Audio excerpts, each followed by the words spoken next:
Hey y'all. All right. So what we're going to do is I'm going to show two different frameworks for how we can understand a little bit more of what it means to lean into expansion or having an expansive posture. And I use posture really specifically.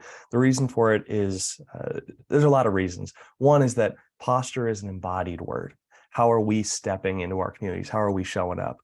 There's another aspect of it, which comes from James Finley, and he says, how can we assume a posture that provides the least resistance to being overtaken by that which is bigger than us? The divine, God, if you use that language, capital L, love.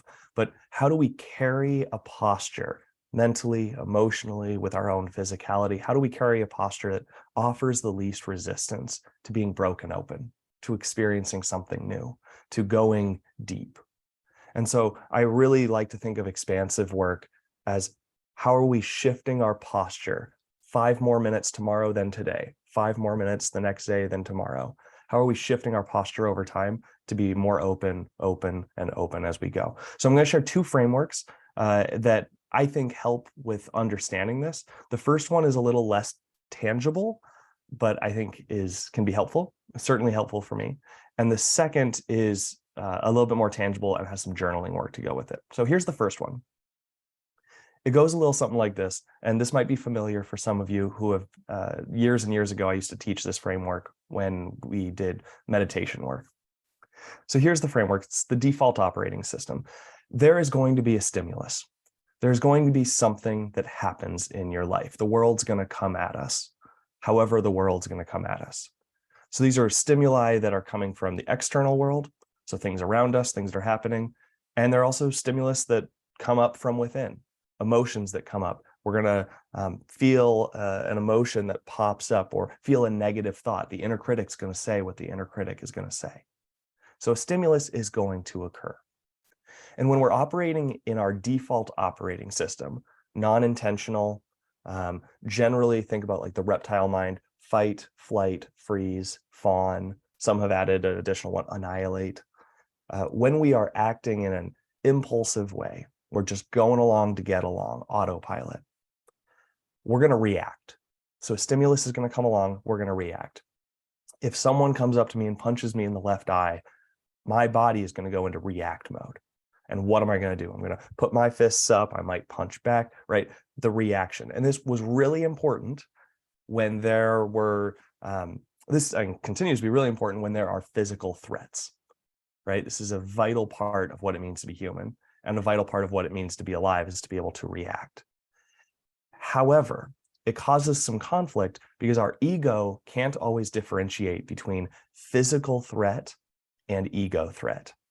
The difference between a tiger is attacking me and so I need to react versus my boss just said something critical of me. And so often our ego doesn't know how to differentiate. And so we fly into the same fight, flight, freeze, fawn, annihilate mindset and mode of operating. So the stimulus is going to happen. We're going to have some sort of reaction, whatever it is, based on what baggage we're bringing in and the level of autopilot that we're on, what our default reaction is going to be. And then if we are lucky, some of us maybe are going to have time to reflect later on. What did I learn from that moment?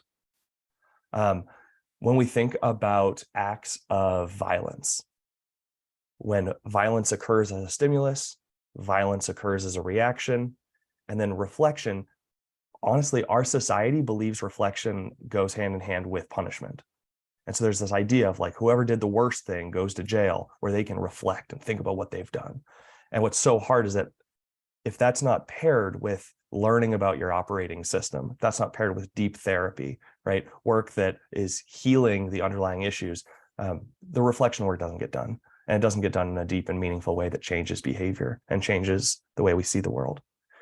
But in general, this is the default operating system. And I bet last night people saw resonance here. I bet you see some stories in your own life where you have had stimulus thing happens.